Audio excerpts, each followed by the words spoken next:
Kiprah Valentino Rossi saat bersama Ducati di MotoGP sedekade silam memang masih menjadi bahasan yang menarik hingga saat ini.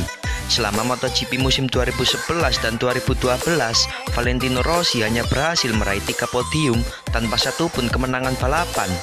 Valentino Rossi bahkan tak bisa masuk 5 besar klasemen akhir, dan Ducati pun jadinya disalahkan karena tak bisa memberikan motor yang bagus buat The Doctor.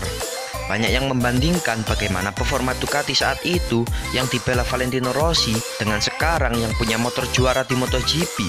Bukan rahasia bahwa motor Ducati kala itu memang punya karakter yang sulit untuk dikendalikan, tidak seperti sekarang yang cocok dengan gaya balapan siapapun.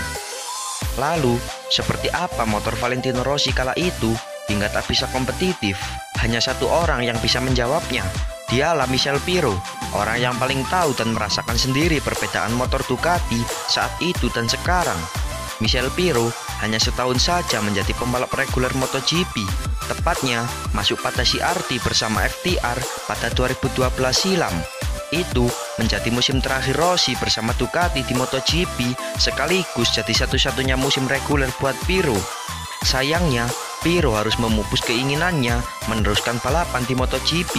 Hingga akhirnya, tawaran direkrut Ducati menjadi test rider datang pada akhir 2012 silam. Dari Tismo Citici GP12 hingga GP22, Pirro adalah orang yang paling paham dengan motor tim Burgo Panigale. Pirro mengakui motor yang digunakan Rossi kala itu memang benar-benar mengerikan. Ketika aku mengujinya, aku langsung paham karena Rossi gagal kompetitif dengan Ducati, kata Pirro dilansir dari GP1. Itu adalah motor yang saat kau masuk ke sebuah tikungan, kau tak akan tahu di mana kau akan keluar dari tikungan itu, tegas sang test rider. Rata-rata, pembalap akan langsung kehilangan kepercayaan dirinya dengan motor seperti itu, dan tampaknya memang hanya Casey Stoner yang bisa menaklukkannya. Ducati beberapa kali mengganti sasis dan komponen demi mengatasi masalah front end yang dikeluhkan Rossi ini, tapi hasilnya nihil. Bagian depannya tak bisa memberikanmu kepercayaan diri, dan sebagai pembalap normal, dari segi rasa soal pembalap yang bertarung di depan seperti Rossi dan Lorenzo akan kesulitan, sambungnya. Sedangkan Stoner mengendarai motor itu dengan bagian belakang seperti baru saja keluar dari trek tanah, jelas Pirro. Kepala kru Rossi Jeremy Burgess dulu juga pernah bilang motor ini seolah maunya lurus terus dan harus punya skill berbeda untuk bisa membuatnya belok. Rossi punya gaya membalap yang jauh berbeda dengan Stoner yang suka langsung menegakkan motor ketika melalui tikungan. Valentino gagal membuat perbedaan karena kau harus melaju melebihi instingmu, sedangkan ketika berlebihan maka kau jatuh.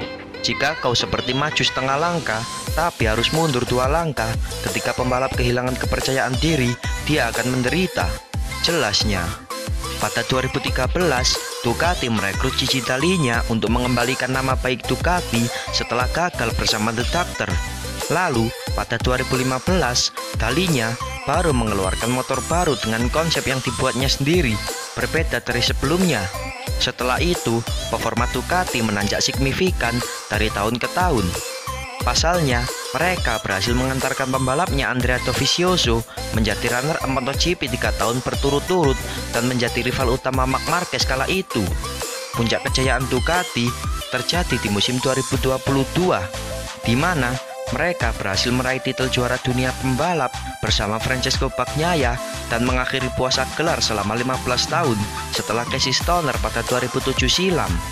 Tak hanya berhasil memenangkan gelar juara dunia pembalap, namun Ducati juga berhasil menyabet gelar dunia tim dan konstruktor pertama dalam keikutsertaan mereka mengikuti kejuaraan Grand Prix.